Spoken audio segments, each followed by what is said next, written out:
Hello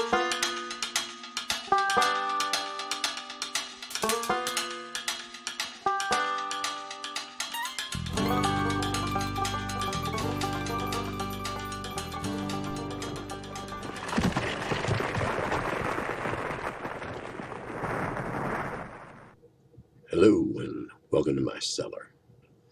Just got done watching one of my favorite shows on TV.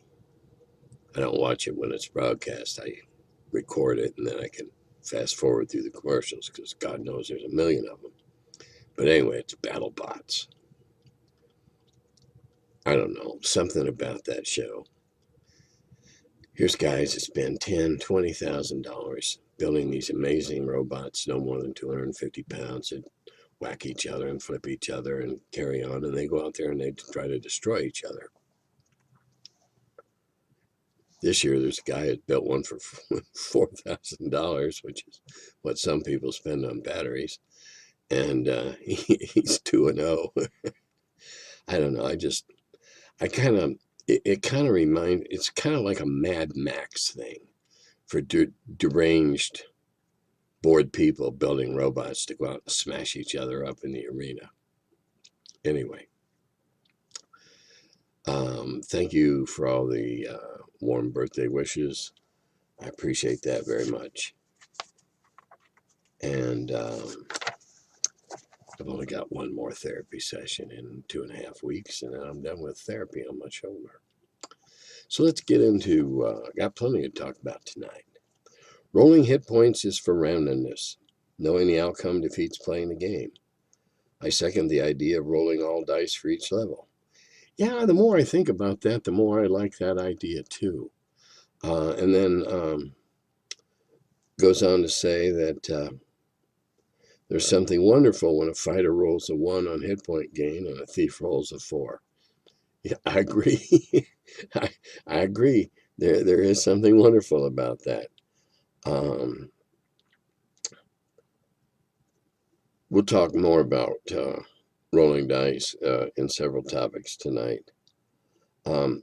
Next question. When you were the editor of The Dragon, how much independence do you have from TSR oversight?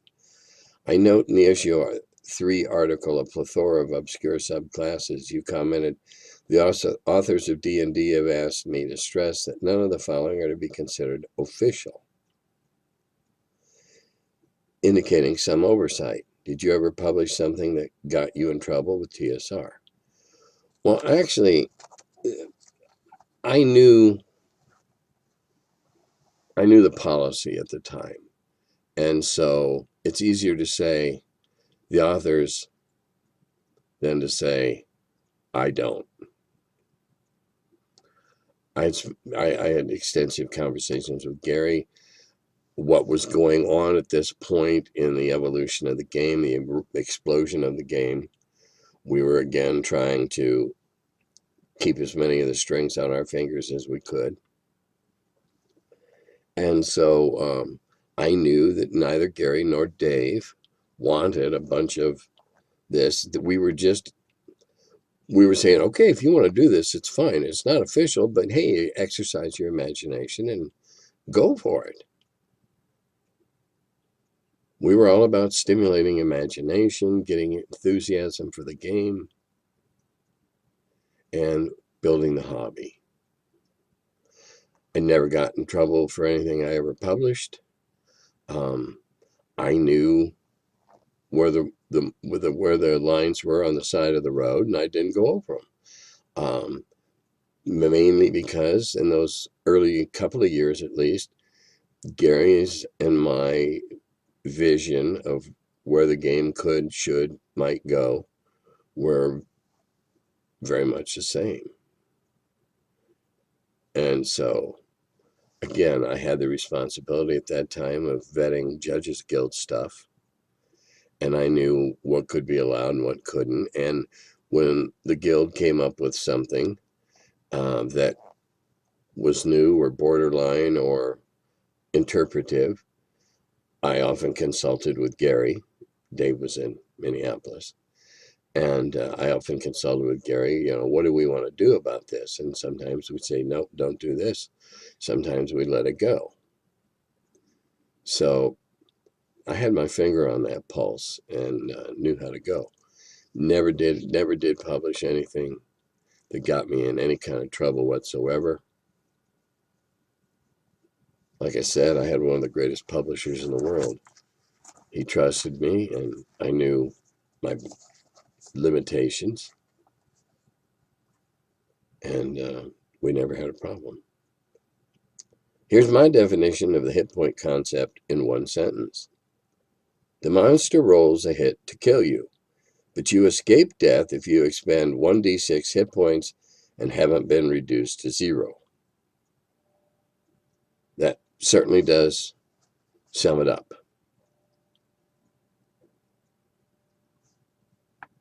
Okay, and as long as their reservoir of hit points doesn't get to 0,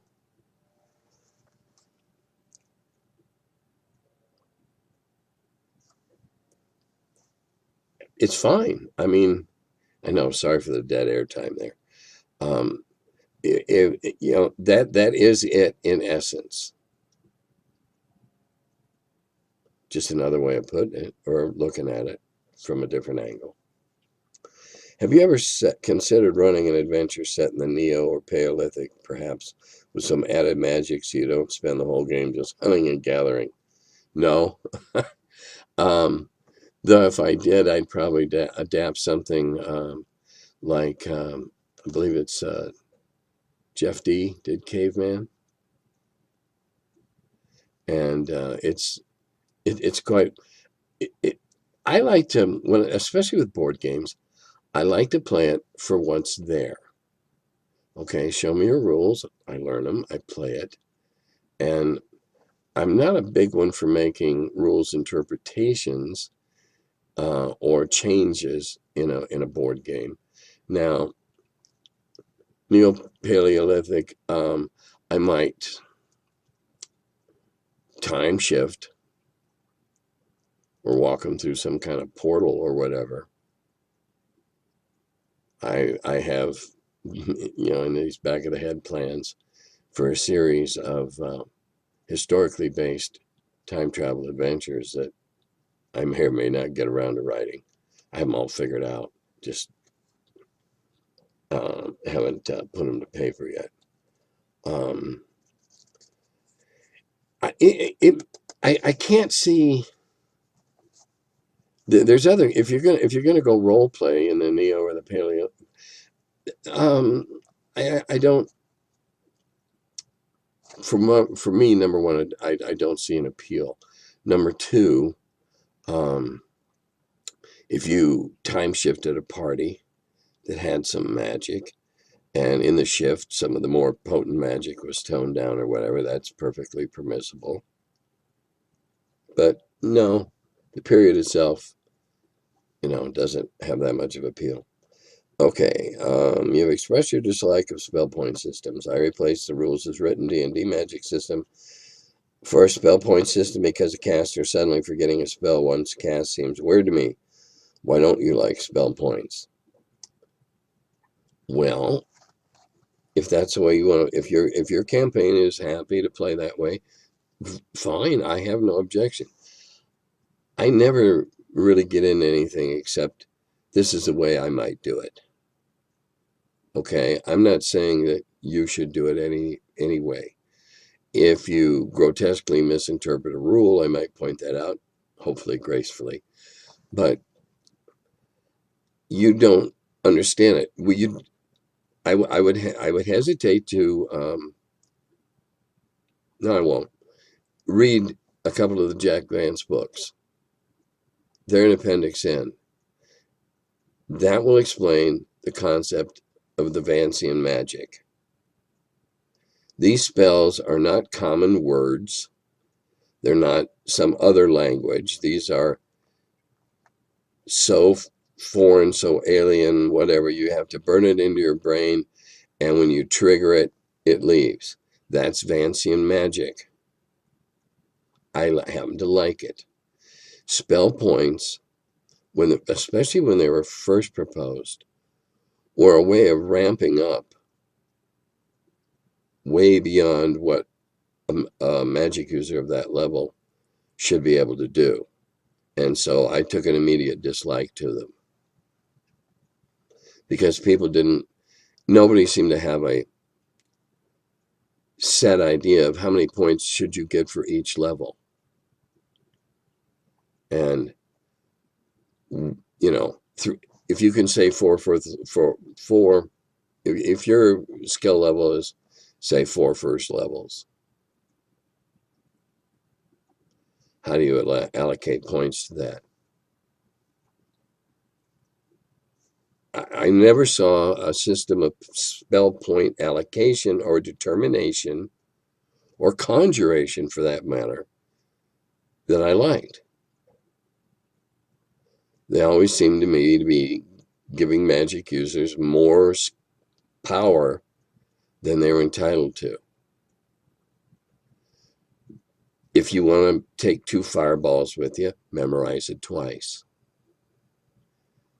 Because in advancing magic, you are unleashing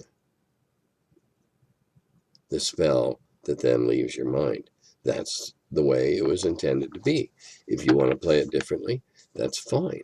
You ask me why I don't like spell points. I think they inflate the magic user's abilities because I've never seen a reasonable, how many points do they get? What about rolling damage for torture devices? Or is it a saving throw? Jesus. What are you doing with torture devices? Are you talking about them being applied to members of the party? Are you torturing the other side? Well, yeah, if you're going to get strapped into a rack and it's going to be applied to you, I guess there should be some damage. And you're going to get hung up by your joints and stuff and dislocate your shoulders. Yeah, eventually it could kill you. When your lungs collapse, you can no longer breathe. There's something else. There's a later topic that goes along with this. What kind of campaigns are you running where you're torturing? And if it's a character who's been captured, who you then the rest of the party goes to rescue or whatever, how graphic do you need to be? I'm just curious. I never thought about it. And would it be a saving throw? Damage? I don't think there's any way you could get half damage if you make your saving throw for the bastonado. That's where they tie down your ankles and they beat the bottoms of your feet with a thin, flexible cane or a reed or something of that nature. And you're crippled for days and possibly weeks. I don't think you get half damage if you make a saving throw. Of course, I'm still wondering why you'd be strapped into a bastonado. And I guess if you're playing an evil campaign, you can make any kind of damage you want. Beat him to death through his feet. I don't care. It's your campaign.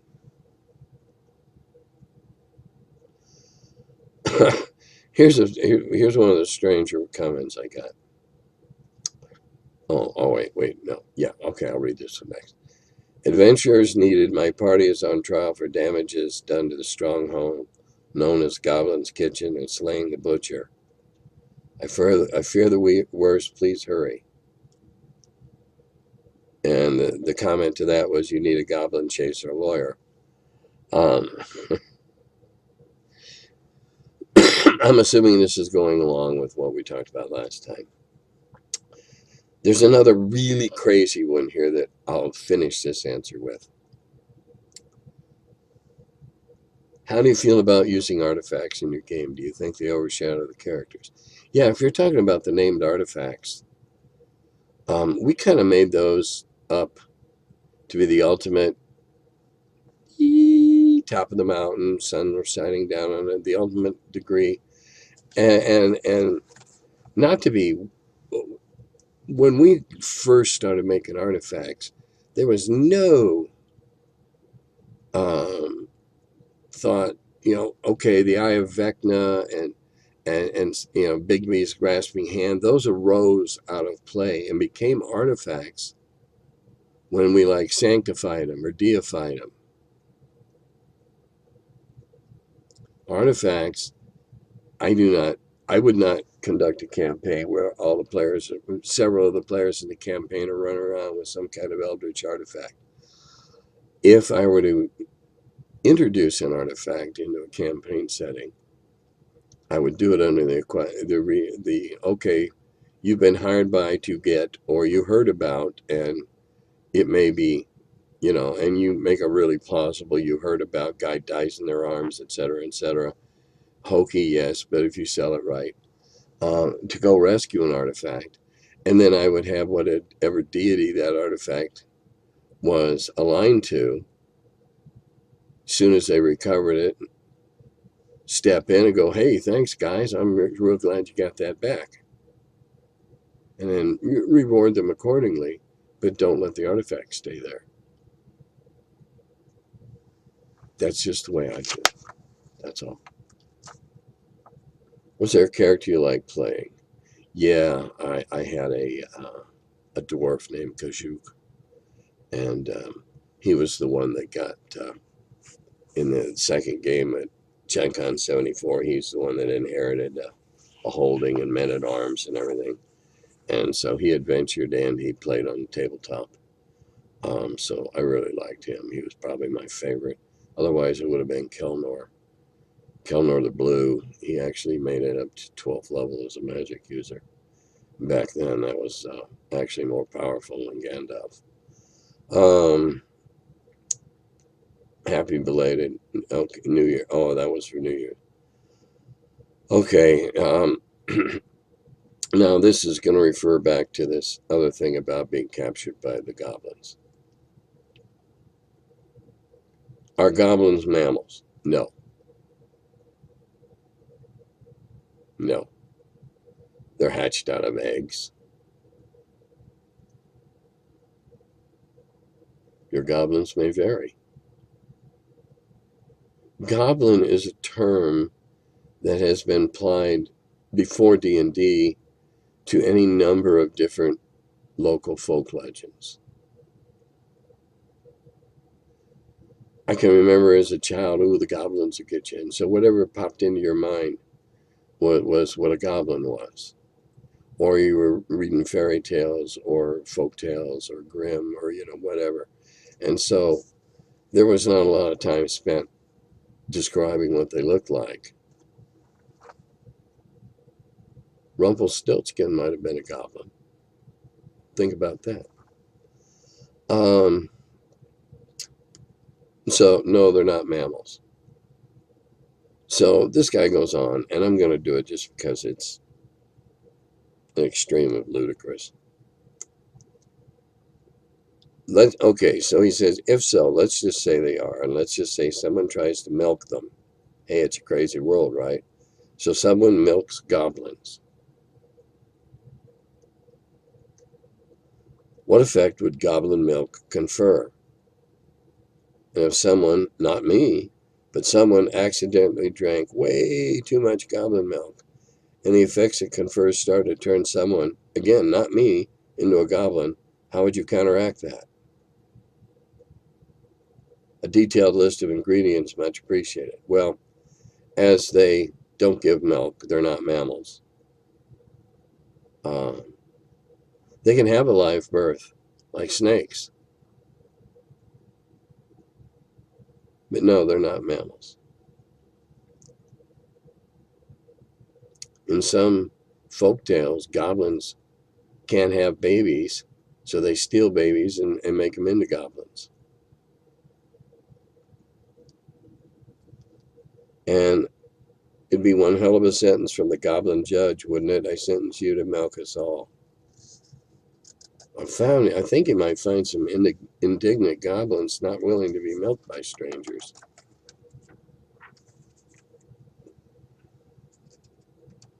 Okay, now this is a very interesting question, and I'm glad you asked it. Have you GM'd or played in a game where there are a notable age gap between players? Did the age gap age gap have an effect on the dynamics of the group, such as senior members making calls while the junior ones were left following?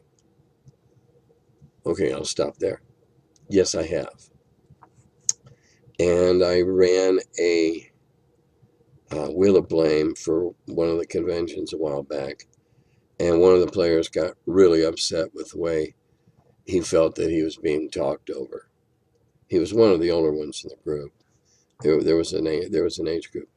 There was an age span of maybe 12, 15 years, perhaps.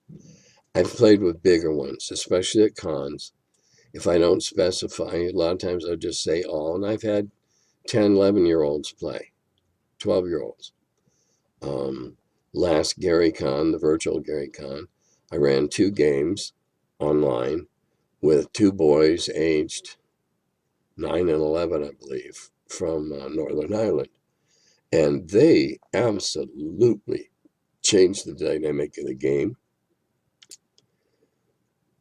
mainly by reminding me of what it was like back in the magical, mystical, oh hell, let's try anything days. First adventure they played in, they wanted to burn everything to see what it was.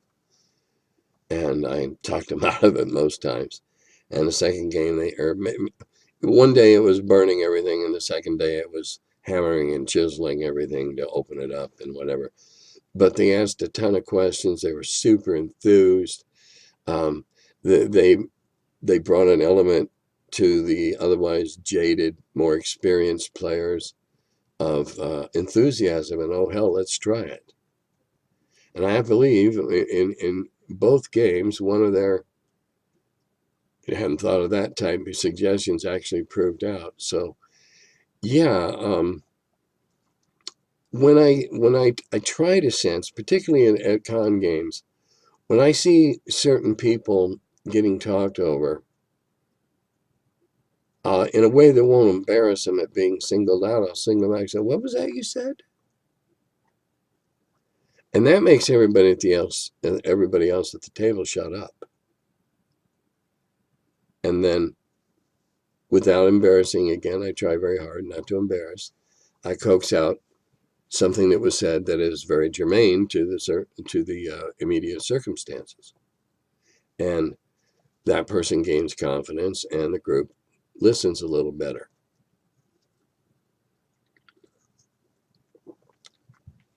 When I have a big group, I have the, what are you doing? What are you doing? What are you doing? What are you doing? What are you doing? What are you doing? You found this, you didn't find anything. And I keep everybody involved and nobody gets talked over. I try to make sure that everybody that sits down at my table, virtual or actual, feels like they were a part of my game. Concerning hit points in the last episode, I recall the post-apocalypse RPG Mutant Futures using the system of rolling a number of hit dice equal to your constitution score at first level. While understandably overpowered as all 9 hells for a normal game, for a low magic setting or one where the party had no cleric, might you consider this as an option to allow?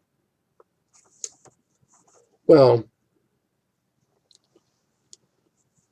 everything is relative in designing adventures. All of us have formulae that we use to assess the threat versus the party taking on the threat or braving the threat. I'm not going to put 3 juvenile blue dragons in a game with a bunch of first, second, third, fourth level players because they're going to get they're going to get fried, electrocuted, whatever blue dragons do. I never followed the TSR guidelines of which ones did what by color, except white ones are good and red ones are bad. The gold ones are the best ones, and they're kind of like, better than everybody. Anyway, I will design, first off, I'll look at what levels this played for. I'll figure out the average hit points to expect, add a little more because it happens along the way for various things. So I'll figure out the relative hit points of the party. Because again, now I'm designing something for pre-gens. Or if I'm not designing for pre-gens, I'll be a little looser on that, figuring out the relative hit points of the party to allow for inflated campaigns. And then I'll look on the other side of the scale at the adversaries, the foes. And there should always be more bad guys points than good guy points, because you don't have to kill every bad guy. And if you decide to do that, you can do it methodically and stay together, and etc. So there's a balance between risk and reward, and there's a balance against the adversaries, the foes. In the game, in the circumstance that you posit here, if I was playing a post-apocalyptic game where hit points were cheap and easy and could be enhanced by, by medical and power stuff and whatever, I would have no problem with rolling all that many dice. I would certainly have a problem doing that for a standard fantasy role-playing circumstance, because now people would start putting their dump stat differently if a wizard decided that he could use that 14 in the Constitution because his 17 was good enough for his intelligence. Then all of a sudden he's got, even with D4s, that's an average 2.5. He's got 14, 28, 35 points. No. But I'd be okay in a post-apocalyptic when you're dealing with mutants and that can hit you with their big mutant fist and give you 20 hit points worth of damage. There's got to be a balance. Just like there's a balance of risk for reward. Now, you can screw around with the reward, like I've been known to do, and find 3 million coppers. That's still a substantial sum of money.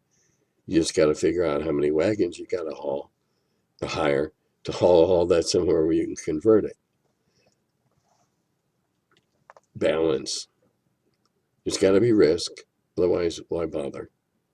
You got to know you could die if you do something stupid or if you're just horribly unlucky. After resting and fully healing, I have players re-roll all their hit points the next time they take damage. They take the maximum for their first hit die, but the variability from the day-to-day causes them to never feel too comfortable, even when at full hit points. That's interesting. Yeah, maybe the rest and relaxation made them soft. They come out a little flabby around the waist. Speaking as one who's flabby around the waist. That's an interesting. I like that. That's an interesting twist. You were TSR's first employee, Harold John. I was first full time. I'm sure Terry Coons was a part-time employee before I was. Harold Johnson apparently had the longest tenure at TSR, but lasted until the WotC purchase. Dragon Magazine was more or less separate in both control and location from the rest of the company. What was my relationship with Harold? Well, I knew him a little. We didn't have much occasion to cross paths. My operation was running under its own steam, and Harold was doing what he was doing in another building.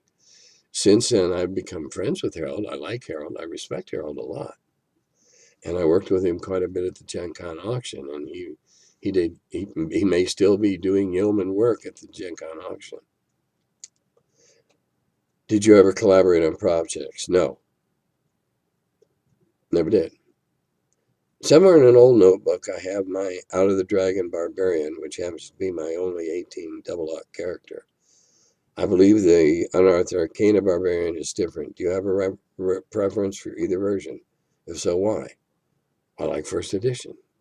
I never bothered to get into the other editions because I like what I'm doing.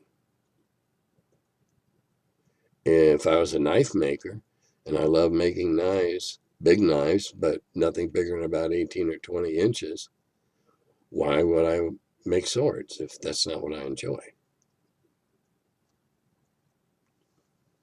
Uh-oh. Oh, my printer fuzzed out here for a little bit. In AD&D, when should save checks be made at a D20 versus multiple dice such as 3d6? How do you decide when to use each version? So do you add a die or perhaps a penalty bonus to adjust the target number? Well, saves are given for the spell or the saving throw of the character, and they're rolled on a 20. If you have to exceed a number, that automatically gives the players 2 more numbers that they're good at, as opposed to the bell curve of rolling 3d6s. That's why I do it that way. I believe that's why it was done that way in the original design.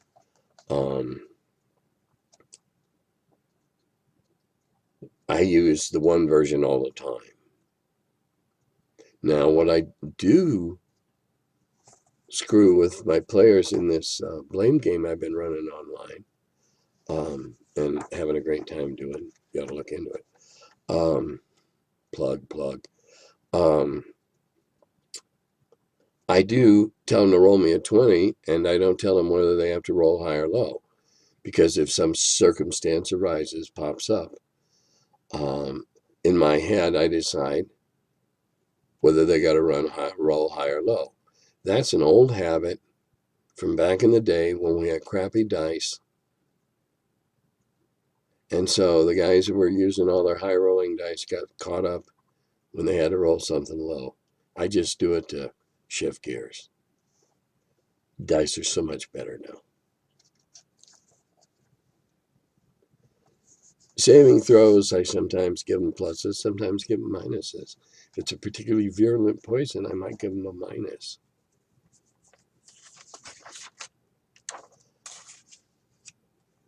Okay. This is a very long one. I'm considering designing my world campaign of D&D with advisors to the party as powerful, benevolent NPC sages, and kind of want to tribute you via another edition of Jeru, the Druid, character from T1 Village of Hamlet, except a little bit higher level, and Gary is Mad Jack the Hermit from Keep on the Borderlands, except Mad Jack is a benevolent, powerful wizard and/or druid too. And I think these characters would work as basically ecologists and environmentalists, game wardens, managing a great vast wildlife refuge well unit. It's similar to the Himalayas and a lot of other areas. There'd be some Tibetan Buddhist monk clerics like the Dalai Lama. Well, hey, we used to design campaigns in Asgard and Fae in the various Celtic mythologies. Go right ahead. I'm honored that you want to do that. And that, let's see, Gary would be the cat lord, and I'd be more the custodian of the wild goats. Since there's an ongoing joke that Jeru's genetic material is somehow spread voluntarily or involuntary. Apparently it was voluntary. Never happened to it on the nights I was there. It only kind of stands to reason that one of the monsters would be Jeru's evil orphan child. Hey, dude, run with it. Run with it. Have a good time. By the way, anybody that's watching, Thank you for contributing to the wild animal wildlife sanctuary for my birthday. You should go, the Wild Animal Sanctuary. You should go check it online. Go look at my webpage. They're a really, really neat organization. And Cheryl and I went there years and years ago, and I still get their newsletters because I try to send them some money every year. And you really ought to check them out. So thank you for those. And then I'm going to close on what I find to be an interesting topic, and one I'm not really I don't quite understand. This is something I picked up a discussion going on Facebook. And it involved, apparently someone had a girdle of masculinity/femininity in a campaign, and somebody found it and put it on and got changed. This is what I get between reading the lines. And it's disrupted the campaign and possibly cost the DM a friendship. My question, first off, is why'd you put it there? Because a chart told you to? Because the adventure said it was there? You decided it would be fun? There's a lot of things that you have to kind of look at slightly askance and decide if that's something you want to put in your campaign. I know of a campaign that went on many years ago, most of whom are dead now, here in Cincinnati, where they changed each other all the time and did horrible things to each other. And that was just, well, not all of them, but there's a couple of them who did it all the time. And it was just like, yeah, boys will be boys. Okay, that was something that was accepted by that group. I'm friends with some of the surviving ones still. But if you put something like that in the game just because a random chart rolled up, said it was there, anything that you roll up that's random, you should consider whether or not you want it in your campaign. And anything that's potentially divisive, such as this, putting in something that's cursed is one thing. Okay, now the character's jinxed and they gotta go get cleansed or atoned or whatever. I don't have a problem with that. But forcibly changing someone's orientation, I believe, just doesn't have to go in any games I'm running. I would certainly not do anything like that at a con. If I was running a campaign here for my friends, I'd never do that unless it was something temporary and we did it for, I did it for the laughs it would engender one night. I have trans friends.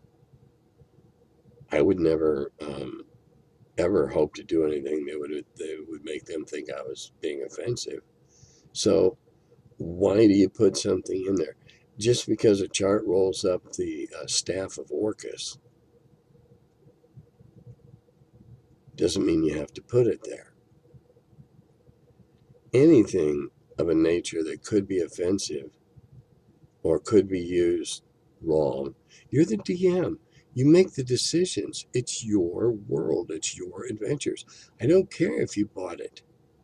If you don't like something in it, change it. I keep saying, it's your world. It's your world. Why would you put something in there that you thought had the slightest possibility of causing a rift, such as this girdle did? I fought against these girdles when they first started showing up in the Apocines in 76, 77, into 78. Groups on the East Coast, groups on the West Coast were experimenting with new rules and new things, and they took the girdles of strength, and they not only changed your sex, they changed your orientation. So not only did you get changed from female to male, but you got changed to a gay male. And quite frankly, we were horrified. And we strongly preached against that. We were, on one hand, always considering, where is my hand? Oh, there it is. I keep forgetting what side I'm on. We were always considering the religious backlash that we were getting. It was building. We were being accused of devil worship and all this stuff. And we wanted to stay away from sexual stuff as much as we wanted to stay away from any hint that we condoned idolatry or Satanism or anything like that, like we were being accused of. So my point is, to all DMs, you know the tone you want to set. Theoretically, you know your players. Why would you risk a bunch of guys and or girls? Please remember I use guys in the collective, non-gendered term of people. Why would you want to break up your group or throw create a rift in your group with something like that? Remember, it's just a game. You want to lose a friendship over something that happened in a game? Number one, the person's not being a good sport about it. But they might not be a good sport because it's abhorrent to their personal core beliefs.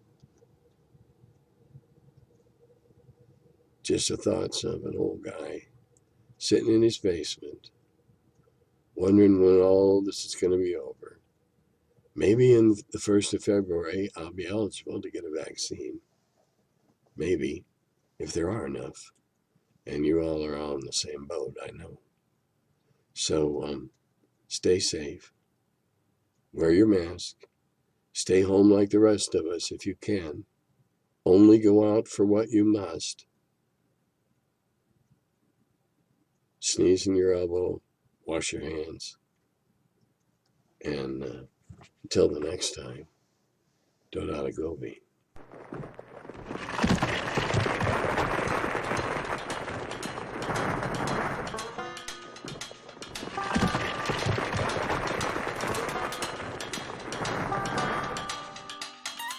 Oh, hello.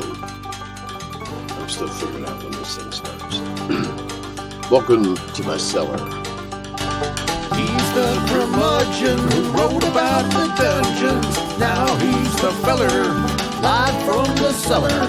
Talks about D&D and old school RPGs. Still quite a feller, the curmudgeon in the cellar. Last man around when them rates went down. Calling Gary in that Lake Geneva town. Hey Gary, it's an awful mess. Let me edit, we'll have success. D&D and Dragon Magazine. He's the curmudgeon who wrote about the dungeons. Now he's the feller, live from the cellar. Talks about D&D and old school RPGs, but he's still quite the feller, the curmudgeon in the cellar. Magic missile, it's a mortar shell. Make it hit in the first level spell. Brought psionics to the game to attack that wizard's brain. DSR and fantasy, collection of micro armory. Titan with tramp under a tree, High as could be. He's the curmudgeon who wrote about the dungeons. Now he's the feller, live from the cellar. Talks about D&D and old school RPGs, but he's still quite the feller, the curmudgeon in the cellar. Still quite the feller, the curmudgeon in the cellar. Curmudgeon.